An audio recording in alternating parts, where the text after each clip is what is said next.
今天才知道，原来不用任何的工具就可以判断充电器的好坏。那我们拿到这种充电器之后呢，不知道充电器是好的还是坏的时候，该怎么样判断？有些充电器呢，我们插上之后它这里的这个指示灯会发亮，但是有些充电器呢，我们插上之后呢，它这个指示灯不发亮。今天简单的来给大家说一下，不需要任何的工具，我们就能快速的判断出来这个充电器是好的还是坏的。那现在我们把这几种不同型号的充电器呢插到插座上，我们直接呢插到这个插座上，大家看，那我们这个充电器插上的时候呢，指示灯没有任何的发亮，那说明这个充电器呢坏了。如果这个灯不发亮，说明这个充电器它是坏的。那如果我们把这个充电器呢插到这个插座上的时候，指示灯它是发亮的，它变绿了。变绿的情况下，我们不知道它是好的还是坏的。那我们只有通过它的负载的日端才能知道它有没有输出电压。没有万用表，没有任何的工具，如何判断它是好的还是坏的？它有没有输出电压？那怎么办？非常的简单，我们呢只需要找一根这样的电线就可以了，用这根电线就可以判断出来它是好的还是坏的。大家看，我们把电线的日端呢直接插入到这个里面，然后把另一端呢我们放在它的外端。大家看，我们看，当我们把两根线呢短接到一起的时候，那它这里立马就发生了反馈，那这个灯呢它立马就变成了红灯，说明这个充电器它是好的，它的电压输出是正常的。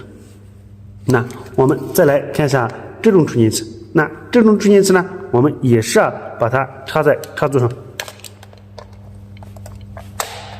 大家看，插进去之后呢，它这里有了绿灯的指示。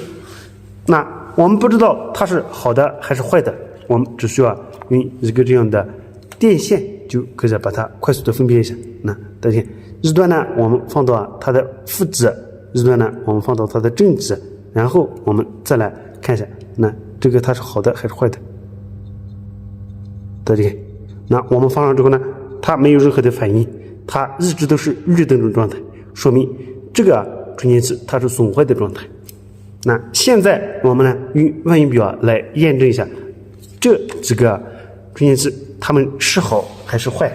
很多人都说呢，我们把这个线，然后用这根线短接的时候，充电器短接的时候，那它这里发生短路就比较危险。其实一点都不危险。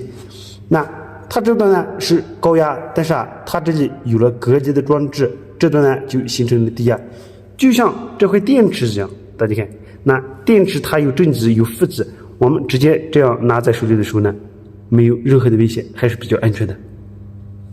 这个充电器呢，它比这个电池要更安全，所以大家呢不用担心，不用害怕被出现了。那这个是非常安全的。我们现在就把插的这几个充电器呢，来用万用表简单的验证一下。我们用万用表来验证一下，达到交流电压档，大家看，我们直接呢用两个标笔来检测一下。大家看，那这个时候呢，它有 4.2 伏的电压，说明这个充电器它是好的。然后我们再来验证一下这个充电器，这个充电器呢，它这个指示灯没有任何的发亮。我们看一下，它是好的还是坏的？我们用电线判断的时候呢，它是坏的。大家看，没有任何的电压，说明它是坏的。然后我们再来验证一下这个充电器，大家看，那我们日端呢放到负极，日端呢放到正极，我们来验证一下。大家看，那它没有任何的反应，说明这个充电器呢，它也是坏的。怎么样？非常的简单吧？我们只需要用这根电线就能判断出来这些充电器是好的还是坏的，不用任何的工具吧？把这个分享给大家，希望呢对大家有所帮助。感谢大家观看，我们下个视频再来交流学习。